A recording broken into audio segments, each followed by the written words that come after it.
प्रवेश उत्सव और खड़ीछुआ कार्यक्रम 2026 धर्मशाला राज्यर प्रति गाँव में प्रति साही गली में विद्या आरंभ पर्व को उत्सव भाव पालन द्वारा पिलांक नामलेखा बापा माँ माने उत्साहित होती राज्यस्तरीय प्रवेश उत्सव खड़ीछुआ कार्यक्रम 2026 अवसर में सरकार घोषणा कर अवसर में आज रसुलपुर ब्लॉक बारवाटी सरकारी उच्च प्राथमिक विद्यालय परिसर में प्रवेश उत्सव और खड़ीछुआ कार्यक्रम 2026 एक सभा अनुष्ठित हो गई। कार्यक्रम में नोडाल ऑफिसर रसुलपुर ब्लॉक डॉक्टर प्रभंजन पति सभापतित्व में अनुष्ठित सभा मुख्य अतिथि भाव जिला प्रकल्प अधिकारी देवी प्रसाद महांती जोगदे निपुण ओडिशा और पढ़ा गढ़ा ओडिशा अभियान में विभिन्न विद्यालय मानकरे पिलांक पई विकसित करा जायतिबा विषय वस्तु आधारित शिक्षणीय सामग्री प्रदर्शनी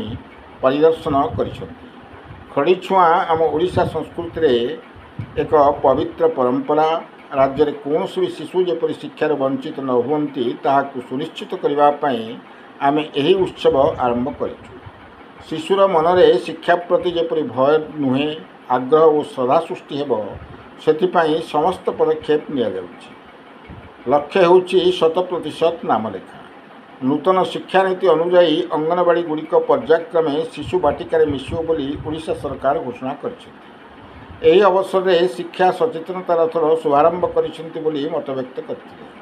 अन्यमानक मध्यरे मुख्य वक्ता भावे धर्मशाला अध्यक्षा सुचिस्मिता दास, सम्मानित वक्ता भावे रसुलपुर ब्लॉक मंडल उन्नयन अधिकारी सत्यानंद दास, सम्मानित अतिथि मंडल सभापति तीर्थराज पंडा, सम्मानित अतिथि जाजपुर बीजेपी उपसभापति चैतन्य नायक, समिति सभ्या सौदामिनी स्वाई, बीआरसीसी मंडल साधना केन्द्र रसुलपुर अरुण कुमार सेठी, आंचलिक साधना केन्द्र बारवाटी मित्रभानु नायक, परिचालना स्कूल कमिटी सभापति संतोष कुमार नायक, प्रधान शिक्षक बारवाटी कृष्णचंद्र दास प्रमुख मंचरे उपस्थित थे।